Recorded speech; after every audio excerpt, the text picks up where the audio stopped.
Good morning. Welcome to the Unitarian Universalist Church of Redding's in-person and virtual Sunday worship service. My name is Charlene Reynolds-Santo. I'm a member of the worship arts team, and I use she and her pronouns. We choose to share our pronouns because we know people of all genders are holy, whole, and loved. Whoever you are, whoever you love, whatever your faith tradition, wherever you come from, you are welcome here. All are welcome here as we gather to create an understanding, welcoming, and family-friendly community where we nurture and explore individual spirituality, work to build a committed and loving community, and to help heal the world. If this is your first time with us, I would like to extend a special welcome to you. Please visit our webpage at uuredding.org for more information. Here you can find about this beloved community and connect with staff. For those here in the sanctuary this morning, you are welcome to come and speak with any of us involved with the service today in Fellowship Hall after the service. Thank you.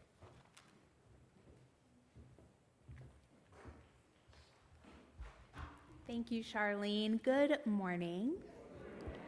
My name is Reverend Laura Solomon. My pronouns are she, her, and hers. I am the minister here at UUCR, and it is a privilege to serve this community and the world with you. Our opening words this morning are from the poet Maya Angelou. This is a piece from a longer poem titled On the Pulse of Morning. Lift up your hearts.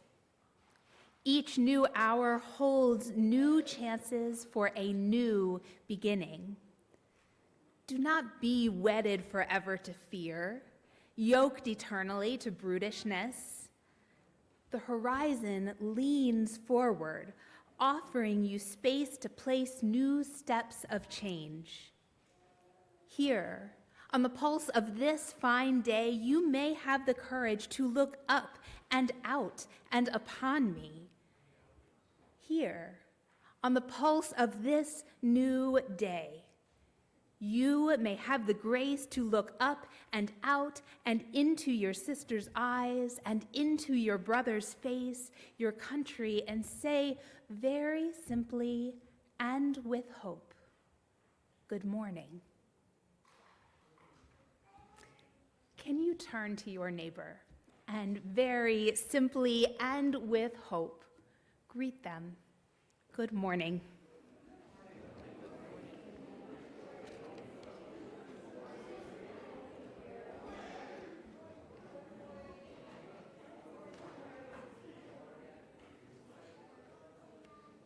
Good morning. We light our chalice this morning with Unitarian Universalists all around the globe. I invite you to call into your heart the flame you kindle this morning, the flame of truth, of community, of commitment to love and justice. Please join in reciting our chalice lighting words, which are printed on the laminated sheets in your pews. In the light of truth, the warmth of community, the fire of commitment, we gather this day. May the flame we now kindle be to us a symbol of the holiness we seek. Each week we recite our children's affirmation as a reminder of the most important elements of who we are. If I have some friends who would like to help me with our children's affirmation this morning, I invite you to come forward. Good morning, good morning, good morning. Thank you for your help. We are, come on forward. You're welcome. Hang on. We got one more friend. Come on up, Charlie. Thank you. We are Unitarian Universalists, the Church of the Open Mind, the loving heart, and the helping hands. Thank you all for helping. Please rise in body or in spirit as we sing our opening hymn, number 1051, in your teal hymnal, We Are.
Do I have some kids who are willing to come up and go on a little bit of an adventure with me this morning?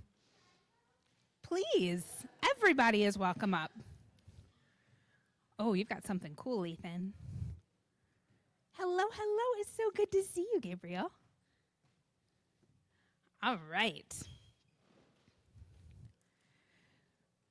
So we're going to go on a little bit of an adventure talking about seashells and triangles and hurricanes and the cosmos.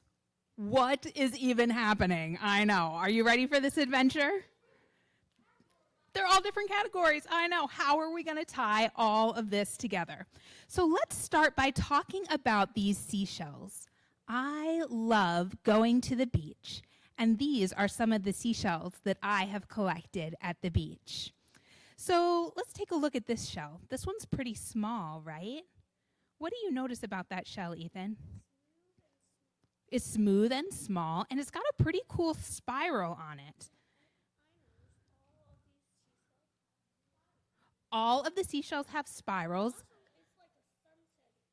It looks kind of like a sunset. It does kind of look like a sunset. So we have 4 shells up here. One of them is very small, and the last one is pretty big. And they are all the same. They all have the same spiral. So let's look at this picture. Does anybody know what this is a picture of? What do you think, Ingrid?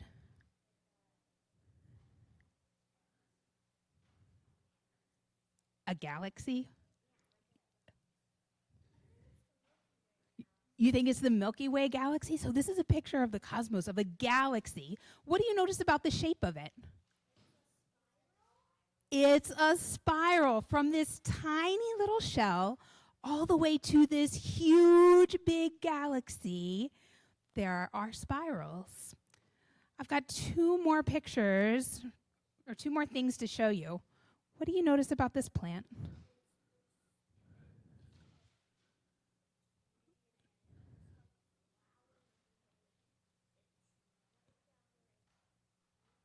Yep, and it's kind of got a spiral shape in the middle, doesn't it?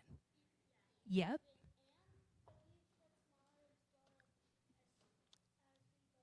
That's right. It gets smaller and smaller as you go in. What about this? This is a cactus. What do you see here?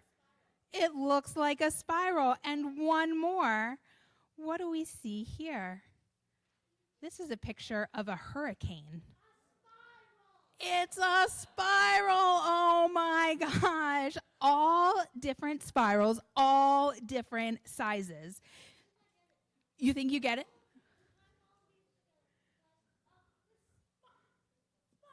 Because of the spiral. So these are examples of fractals. Can everybody say the word fractal? Fractals are never-ending patterns that repeat themselves at different scales, all the way from the teeny tiny seashell all the way up to the galaxy. Broccoli is another great example of a fractal, as are trees. Because if you look at a head of broccoli, and then you look at just a tiny stem of broccoli, they're both the same shape. They repeat, just at different sizes. Fractals are extremely complex. On some fractals, you can zoom in and find the same shapes forever and ever and ever. Fractals are extremely simple to make. It's simply repeating the same process again and again. So we're going to start to make a fractal over here.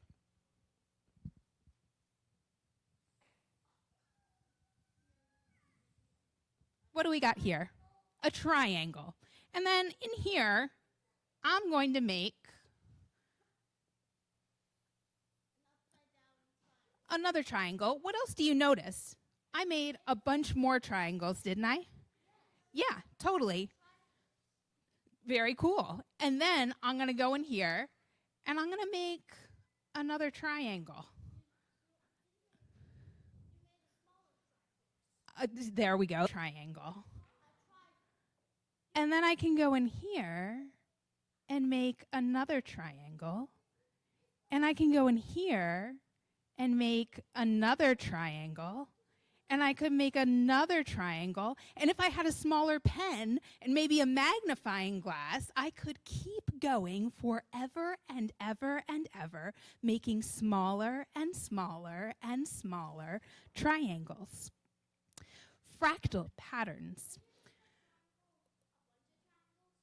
We could make it as many triangles as we wanted. We could go bigger and we could go smaller. The author that we're talking about in worship today, named Adrienne Marie Brown, says what we practice at the small scale, what we practice at the teeny tiny triangle level, sets the pattern for the whole system. What we practice on the teeny tiny level sets what we practice on the big system as a whole. That means that we can take what we want for the whole world on the big scale, and we have to practice it on the teeny tiny scale too. So guys, what's something we want for the whole world? What do you think? Peace, absolutely. So if we want peace for the whole world, we have to practice peace at home by not fighting with our siblings, right? How about at school? School is another example, right? If we want to have peace in the world, we have to practice peace at school. So the author Grace Lee Boggs put it another way. She said, you have to transform yourself in order to transform the world. It's easy to get overwhelmed when we think about all the things that we want to change in the world or in our communities. But if we follow the patterns and listen to the patterns in the world, we then know that the small is a reflection of the biggest things. And when we change the small, that is how we make a difference. Thank you all for exploring.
We take time during our service to light our candles of community, peace, and justice.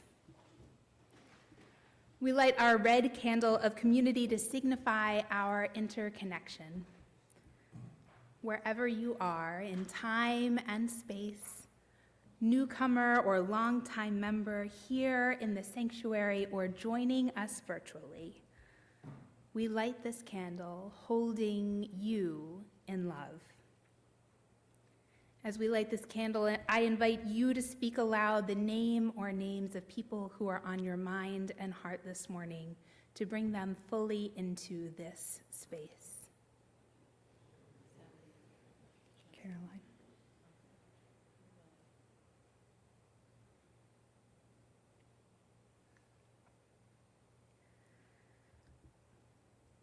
We light our blue candle of peace for all the places worldwide where people live with the threat of war and violence, for all of the violence in the Middle East. We take a moment of silence this morning to pray.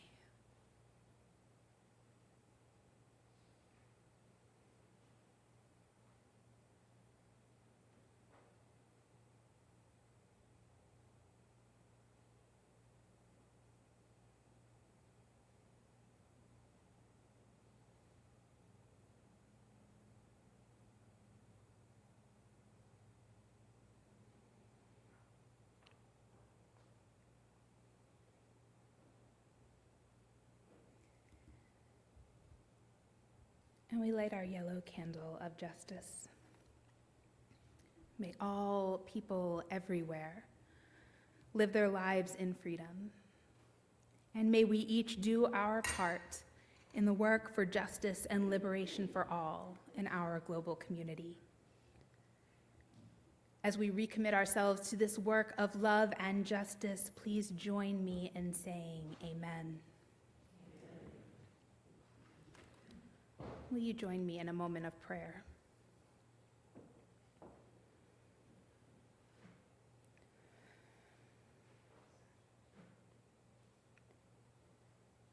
Spirit of life, ever adapting and renewing, we come together this morning with yearnings that do not match.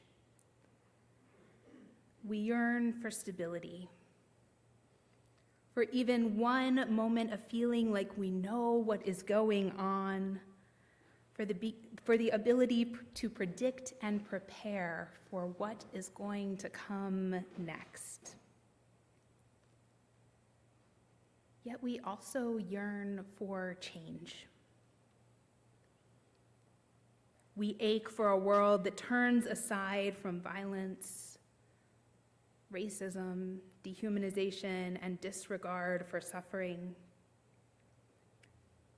We pray for a change in the illness, grief, isolation, and vulnerability of our loved ones. We reach for connections that will remind us that we are worthy as we are. And we reach for connections that will help us to become our best selves. Hold us in the heart of both and. Cradle us in the mystery. Cherish us in the eternal presence of love and encourage us on the path of growth and development. As individuals and as a people, help us to become who we are called to be. Lead us to open pathways to deeper wisdom through reconciliation, through self-respect, through mutual respect, through compassion, through making amends for our mistakes. Source of wonder, move us to express and live in gratitude for the beauty of this world, the loving people in our lives, and this day of possibility. To this we add the meditations of our hearts as we enter into a moment of silence.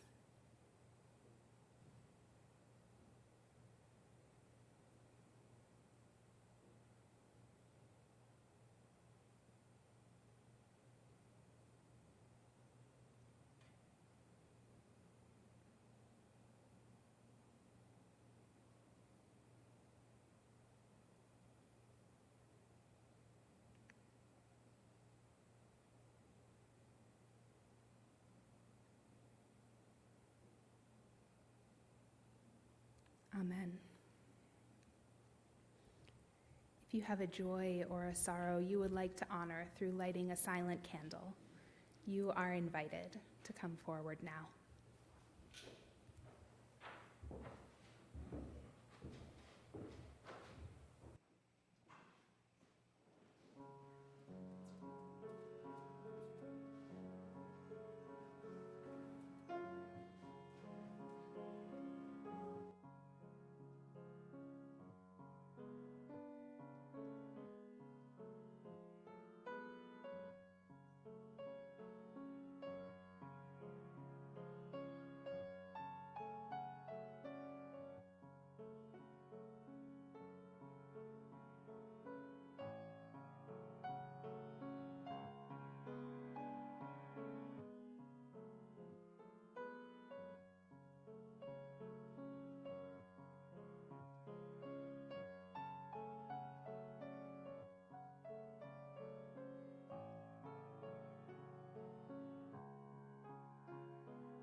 Our reading comes from Emergent Strategy by Adrienne Marie Brown. My favorite life forms right now are dandelions and mushrooms. The resilience in these structures, which we think of as weeds and fungi, the incomprehensible scale, the clarity of identity excites me. I love to see the way mushrooms can take substances we think of as toxic and process them as food, or that dandelions spread not only themselves, but their community structure, manifesting their essential qualities, which include healing and detoxifying the human body, to proliferate and thrive in a new environment. The resilience of these life forms is that they evolve while maintaining core practices that ensure their survival. A mushroom is a toxin transformer.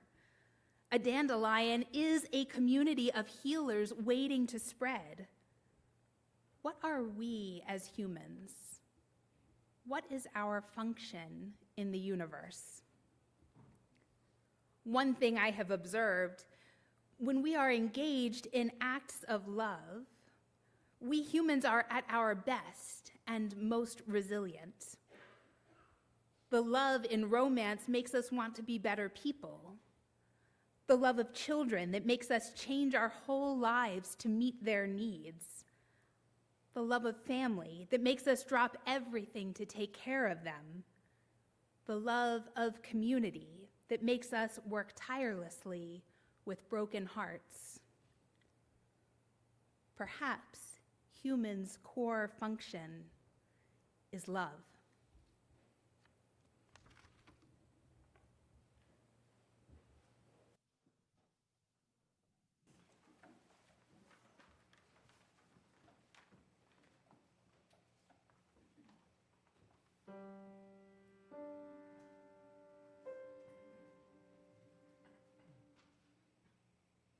You are the new day. You are the new day.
So I had a sermon for today about the book Emergent Strategy, Shaping Change, Changing Worlds by Adrienne Marie Brown. And it was fine. It talked more about fractals and change and Brown's ideas about how we change, and maybe you'll hear it at some point. But I threw it out last night at around 10 p.m. So we're going to do an experiment today instead. We're going to live emergent strategy instead. We're going to practice emergent strategy instead. But Laura, you're saying you haven't even explained what emergent strategy is yet. And my response is, I know. Isn't it so exciting that that's what we're going to do today? Because emergent strategy is about trust. It's about change. Some of the principles of emergent strategy include never a failure, always a lesson. There's a conversation in the room that only these people at this moment can have. Find it. And less prep, more presence. That's what was particularly strong for me at 10 p.m. last night. So knowing there is no way we can fail, that we are exactly the right people who should be here today, and that showing up is most of the work, here we are. Take a breath.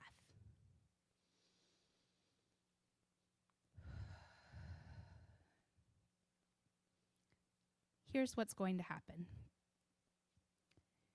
You're going to hear some quotes from Adrienne Marie Brown interspersed by thoughts from me.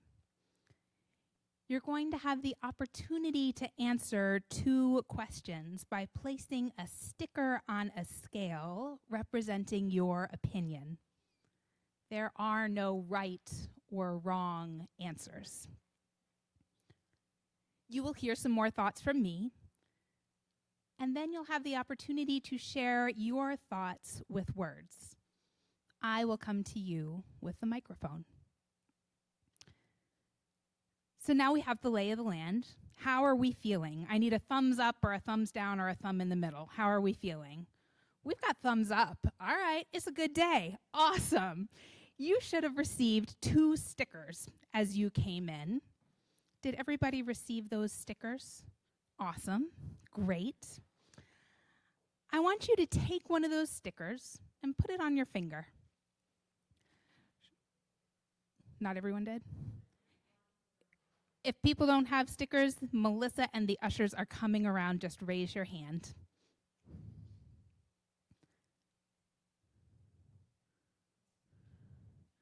Charlene, can you turn around our first poster?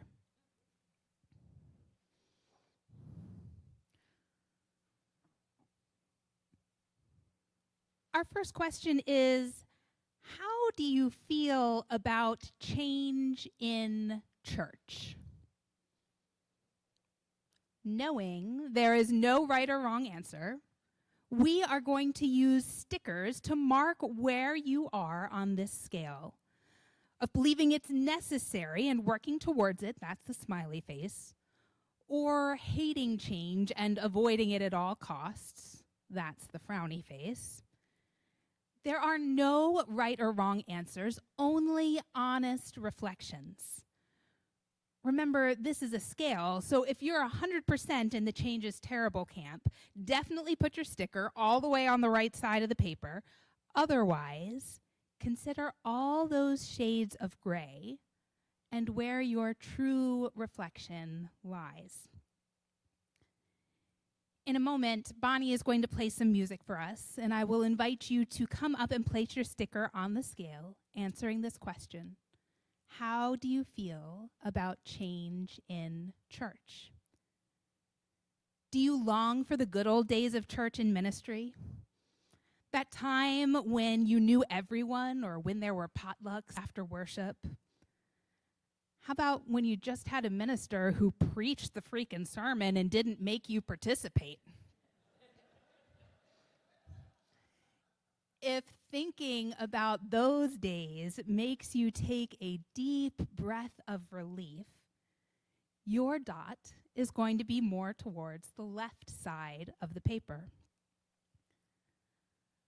Let's imagine for a moment that church was radically different, that worship did not consist of a reading and a sermon, but of participation and conversation. Does that make you breathe a sigh of relief? Your dot is going to be more towards the other side of the paper. Let's imagine for a moment that we were to experiment with getting rid of committees and imagining a new way of doing the business of church. Does that sound exciting? Does it make you start to sweat? Does it make you curse having a youngish new minister and long for someone who would just come and preach about Emerson, for crying out loud? How do you feel about change in church? Bonnie, please offer us some music for our reflection, and you are invited to come forward and place your stickers now.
we have kind of a clumping that happens kind of around that 75% mark, with some outliers heading towards prefer no change, and some folks heading towards change it all.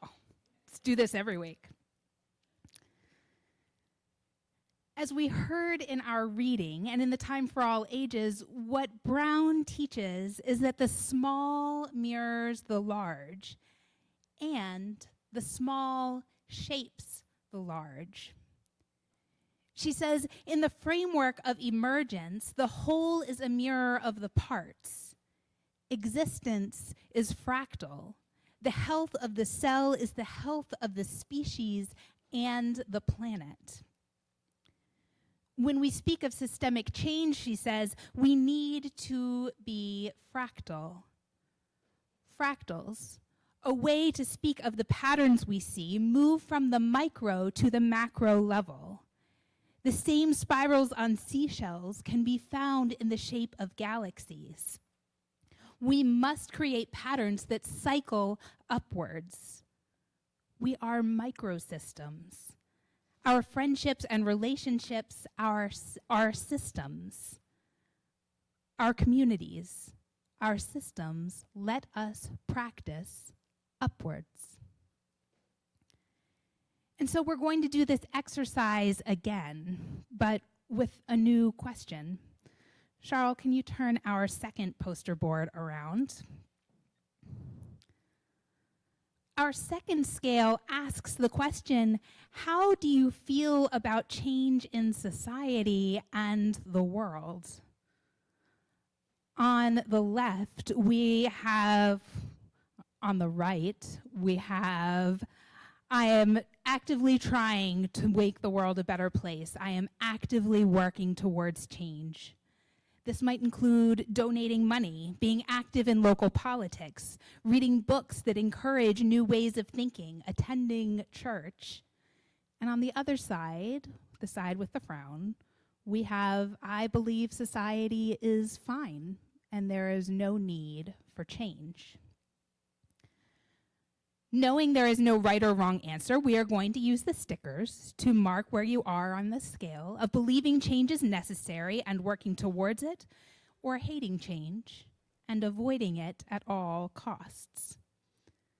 Remember, this is a scale, just as before. If you are 100% in the change is terrible camp, put your sticker all the way over on the frowny side of the paper. Otherwise, consider all those shades of gray and where your true reflection lies. I encourage you to be honest with yourself and with us. What does it mean to truly want change? And what does it mean to be working towards it? How do you feel about change in society? Bonnie, please offer us a musical reflection for this time. You are invited to come forward now.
So when we're talking about change at church, we kind of all gathered around that 75% mark.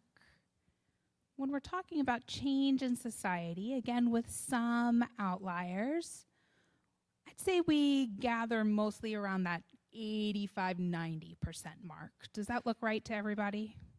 Yep? Okay, great. A fractal is a never-ending pattern, Brown writes. How we are at the small scale is how we are at the large scale. The patterns of the universe repeat at scale. There is a structural echo that suggests two things. One, that there are shapes and patterns fundamental to our universe. And two, that what we practice at a small scale can reverberate to the largest scale.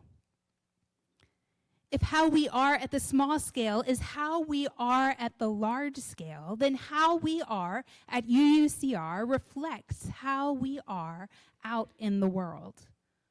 What we practice at UUCR, what we say we want but are not actually working towards, that reverberates out in the larger world.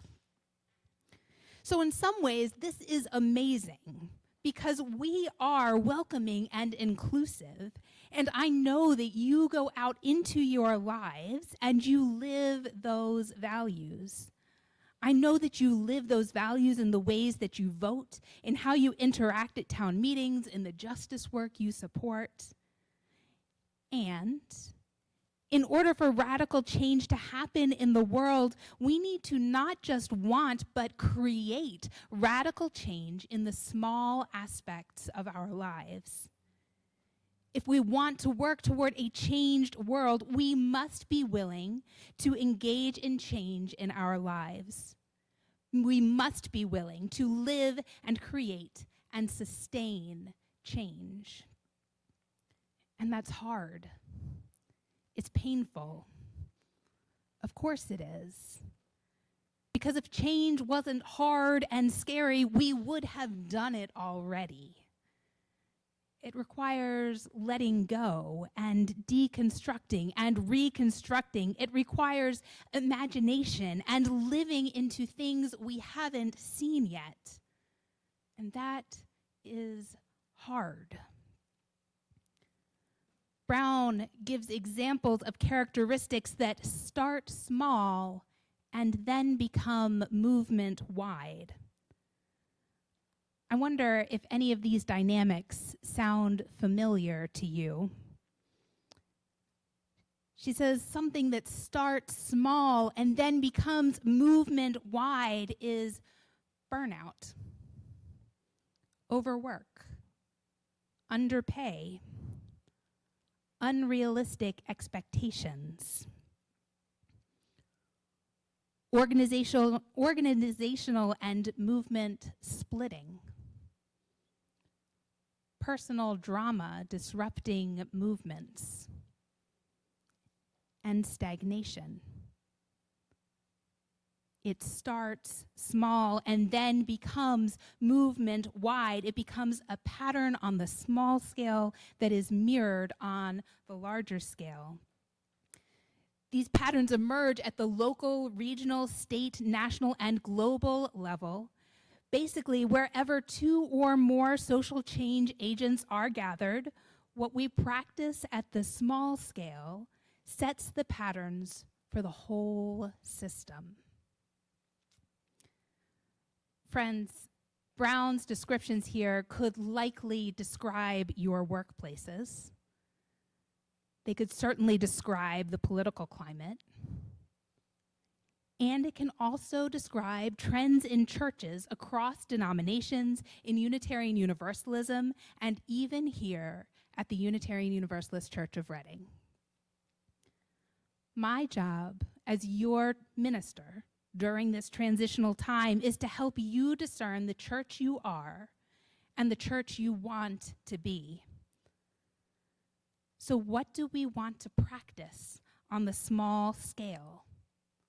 How do we live our message, practice what we preach on the small scale, knowing that it extends upward, knowing that the universe and fractals will continue it up into the larger systems of our world?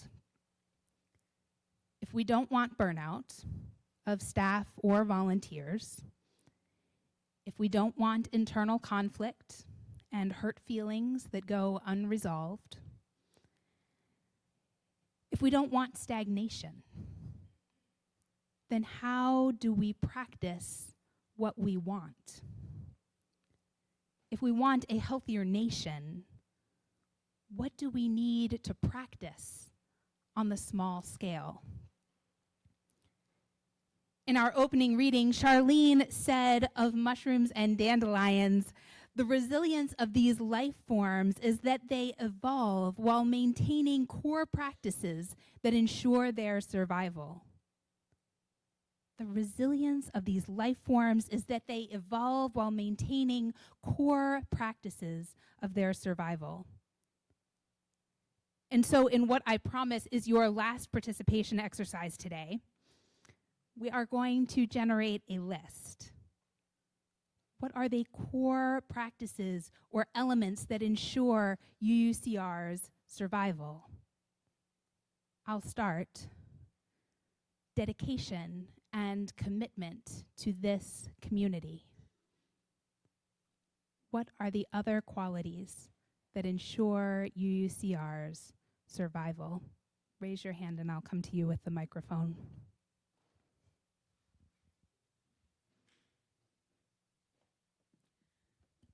Participation. I would say creativity, finding new ways to do things.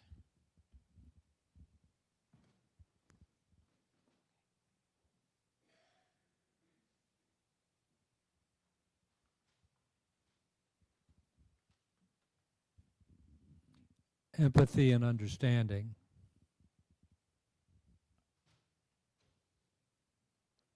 Empathy and understanding, creativity and new ways of doing things.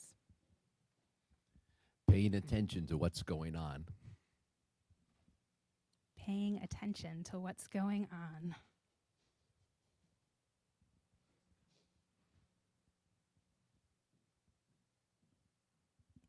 Listening to each other.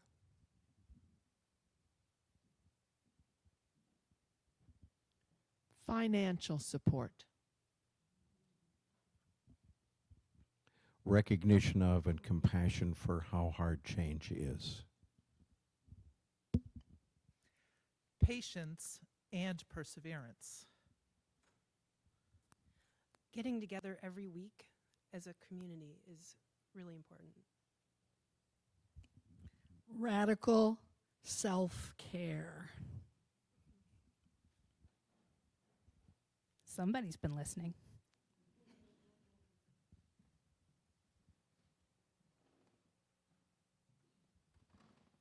Honesty.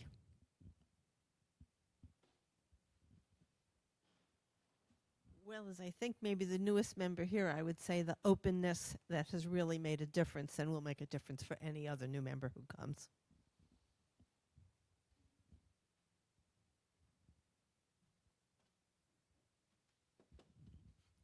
Love. Love.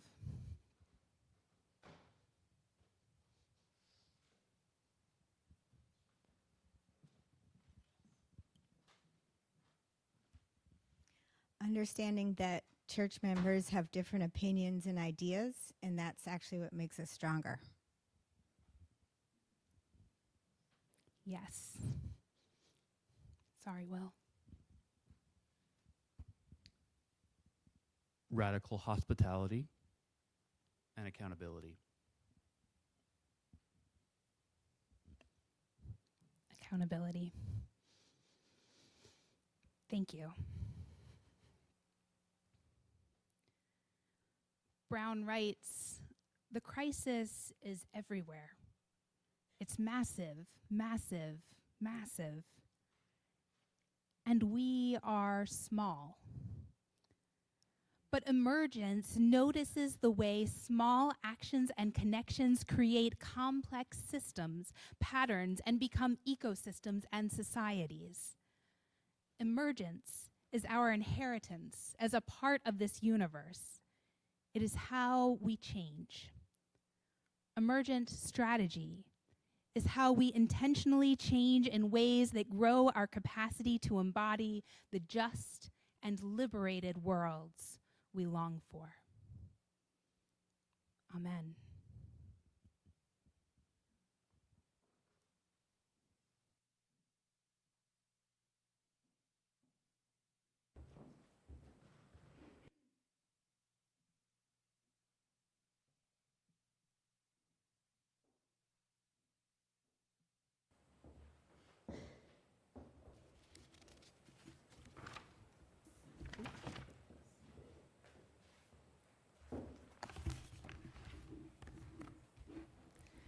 Each Sunday, UUCR gives half of the money received in the collection plate to a nonprofit organization that shares our UU values. It's a simple yet powerful way for each of us to help heal the world. Our Share the Plate recipient for the month of April is our Children's Trust. Our Children's Trust provides pro bono legal services to young people who have taken climate change-related legal action against federal, state, and local governments. Our Children's Trust was selected for the month of April in honor of Earth Day. Amy Stewart says, "I increasingly am convinced that any meaningful policy changes to combat global warming will require litigation in the courts. Our Children's Trust is taking legal action to preserve our children's future." Please give as generously as you are willing and able to our Children's Trust and to the mission of UUCR. During our offertory this morning, Liz Lovell will be singing the solo. Thank you, Liz, the choir, and Bonnie.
My spirit is, my heart is, my heart is growing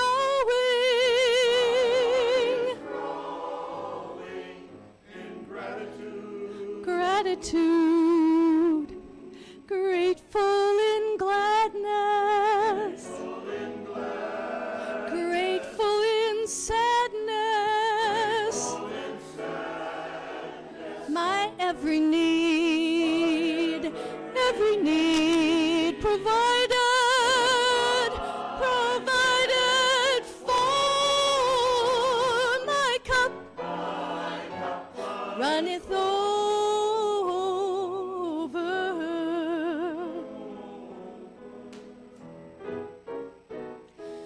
Tell me, why do I take every day for granted? Why do I withhold my thanks for everything. Each time I reflect, another seed gets planted. That's when I remember to say, oh, remember to say, oh, my spirit is, my soul is, my heart is growing,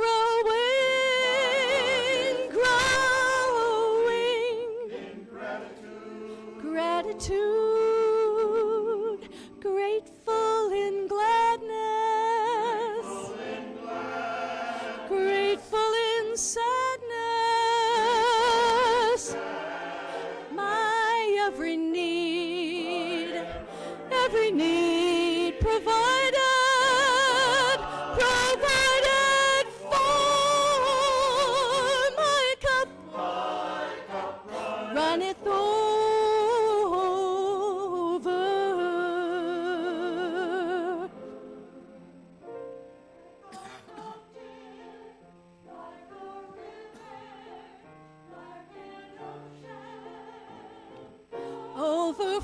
Overflowing,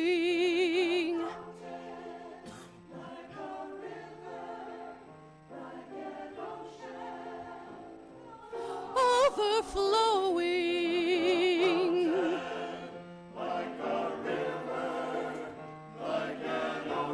my spirit is overflowing like a fountain, like a river. My soul is like a fountain, like a river, like an ocean. My heart is like a fountain, like a river, overflowing. My every need provided for, my cup runneth over,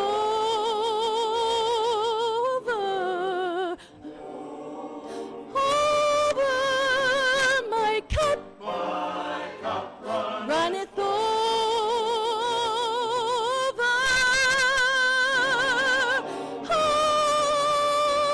my cup runneth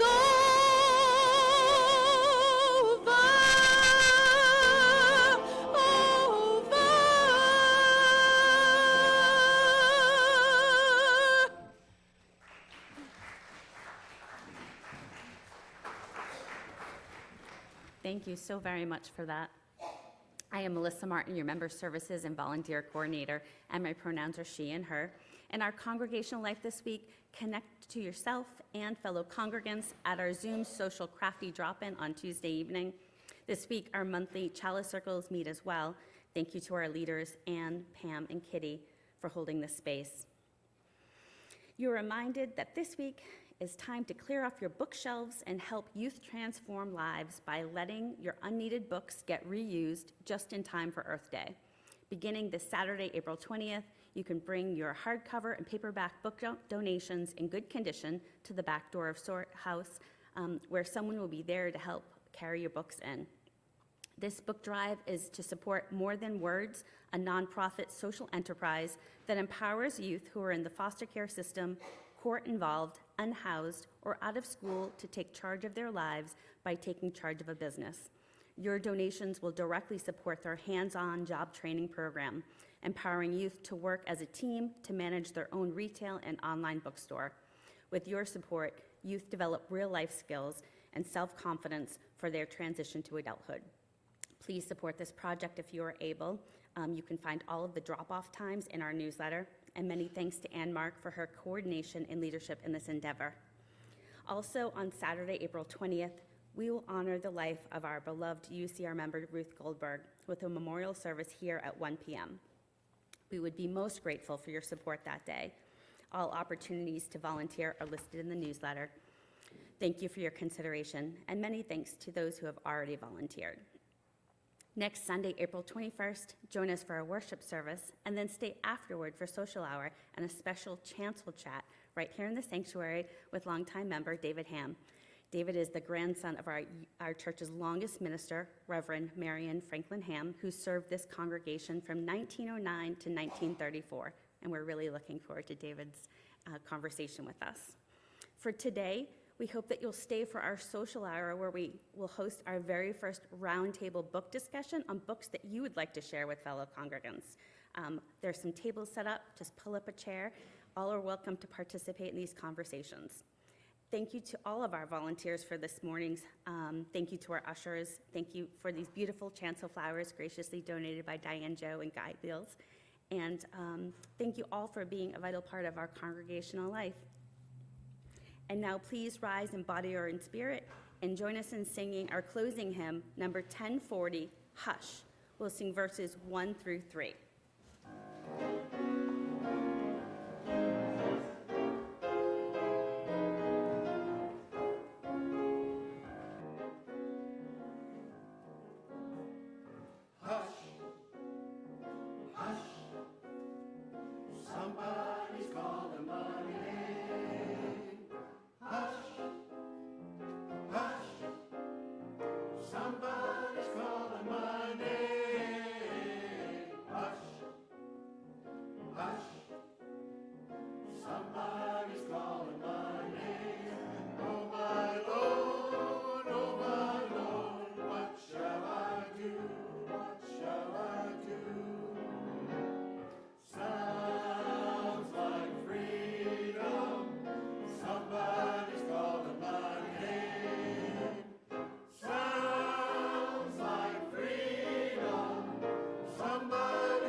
As we extinguish our chalice, please join me in speaking our chalice extinguishing words.